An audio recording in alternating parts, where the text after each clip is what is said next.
Very often, when we are in authentic connections, we will be the most challenged.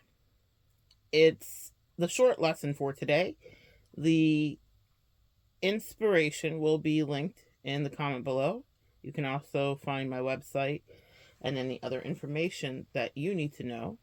I was doing my morning meditations, and this is something that came up afterwards, like immediately afterwards. And it was something that I thought would be very apropos for Valentine's month, as on this channel, we're taking a different look at love, or love in all forms.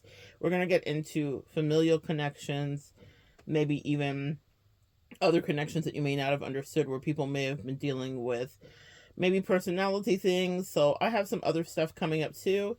The first half was focused on that more Eros lovey love. The second half will be more focused on you and your interpersonal dynamics, as well as understanding maybe some of what you've been through, or some tips and tricks on setting better boundaries for you. But this is a really important lesson, and I think it's important for the Earth Angel Collective, because we have an opportunity as Earth Angels to really intersect real love. And we have, each one of us is given that opportunity a couple of times in this life, I believe, if you are open and interested for it. But what's going to happen is it's going to be unnerving. And in the short lesson for today, there is a man who is talking about that very phenomenon very succinctly. I'll, in less than a minute, I will expound upon it here. But when you are met with real authentic love, it challenges you and it will scare you. It will. It's not, you might be lucky to escape it. We'll see how it plays out. It's going to terrify you, because it's going to draw out your authentic self, which you've hidden, whether you realize it or not. Because especially in the dating world, that's absolute trash right now, I think, anyway. Not to discourage any of you, you have to really date intentionally. But in the bad habits, maybe even more appropriately, that we have assimilated, especially in the world of dating online, we are often on our own version and form of demon time. I was trying to combine those words. Vorm. Vorm. We're in our own version and form of demon time. What that means is not that we're evil inherently, but that we are protective naturally and instinctively regarding ourselves, because people play so many ridiculous games. So what happens is that you will have a really good guard up. You will do really well at protecting yourself and whatever your interests are. But then you will be challenged, because real love will come in. And what happens is when real love comes in, you will have a tendency to atrophy. Now, I've seen this from both sides. So when it's coming for me and I've had to be like, oh crap, I have to get my ish together and be who I say I am, it will jar you. It can cause you to be a little bit shaken. You better know who you are, because it can cause you to feel like you're having a bit of imposter syndrome. Am I who I say I am? And for my own personal mantra, I say I'm everything my rhymes say, right? So if I say I am a thing, then I am that thing. And the ego has a way of trying to protect that to a certain degree as well. But when love comes in for you, or maybe when you've come in as the authentic true love for someone, and if you were like, what the heck happened? And they skedaddled, they scattered, they fractured. Not everyone can do the hard things. There's a very small percentile of people that are capable of showing up authentically. And even you, if you think you are the most authentic, myself included, will be challenged with the level of authenticity. Think about a fight you may have had with an ex, and you may have thought you were right, but think about the moment when you started to instinctively protect yourself because you didn't trust something in their eyes. And that doesn't mean that they were not an imminent danger or threat, or that they weren't being duplicitous or telling you a lie or pushing your buttons. But you see, that ego, that artifice goes up. You protected yourself though, and that will impede you from real connection. And here's the thing, that's fine. Maybe in that moment you weren't supposed to connect with someone that was toxic, but I just wanted you to take a look at yourself from a different perspective, as always not being the right one. Because the thing about this life, we're here to learn how to manipulate energy. That will be another short lesson for today. a message from Dolores Cannon, who was down here doing the work she needed to do and lots of brilliant work and a blueprint for me and you. But back to the love part, you will encounter someone who will challenge you.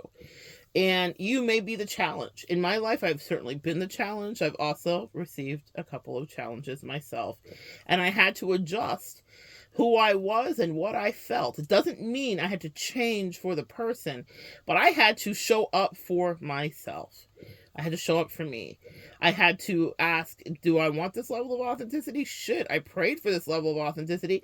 I asked for this level of authenticity. I demanded from my angels and ancestors this level of authenticity. And here it is. And so when it's there in front of you, what do you do? Because it's so easy to turn tail and run. I'm bringing this to you because I feel like a lot of you guys may have an opportunity to intersect and your manifestation. You know, you prayed for a thing, you asked for a thing, and you get it. What do you do with it? Who are you in it? What do you become with it? Because the purpose of those unions, the purpose of those connections are to accelerate you to your highest self. Authenticity is terrifying. I'm not going to hold you. I'm not going to lie. I talk about love all the time. That part's juicy. The beginning bonding, pair bonding stage. Oh, that's so good. Another short lesson for today is about how we really aspire for, in a healthy way, friendship. And your best friendship inside of your long-term relationships. But before you get to that beautiful best friendship space, and before or after you get out of that hot and heavy, I can't get enough of you stage, there is a space right in between there where you're going to be challenged with someone that's quote unquote in your face. And what that means is not a fight and nothing abusive, but someone who says, well, you said you're this, so are you going to prove it? Ah, that's interesting. There's a challenge. And if you think you will not be challenged that way, you are mistaken, because in the game of love that we play, you will be challenged that way. In my life, I've learned that all lessons are circular and cyclical. Very often, I've been the person that's gotten to show up in people's lives and be the challenge and be the ground shaker and be the change agent and have them look and introspect. Usually when I leave is when they really get it and they'll do or not do the work. But what I've learned to have is compassion, because doing the work is intense. And not everyone's cut out for it. Shit, some days I wonder if I'm cut out for it. And that doesn't mean that we don't push forward and we don't try. But it means that when that level of authenticity finally manifests in your life, it might elicit some emotions from you energetically where you're like, can I do this? Is this what I thought? Oh, no, I'm the challenge, or this is challenging for me. Or maybe you might put yourself in someone else's shoes and understand why they couldn't give you whatever you thought you might have wanted from them, because that level of authenticity made them feel like they were out of their body. It was so unfamiliar for them. I've been counseling a lot of clients in this month, as you can imagine, regarding relationship dynamics. And something stood out to me. I was watching two couples and watching one couple specifically and working with a couple. And I was watching how one person in the relationship was at a higher level of emotional understanding. The other person was at a lower level of emotional understanding. They're both doing work and they're both being challenged in their authenticity. But the one person that was at the quote unquote lower place of it, meaning they just did not have the emotional bandwidth, wherewithal, or experience that the other person had in relationship dynamics. It's like, I'm showing up. Why is this not enough?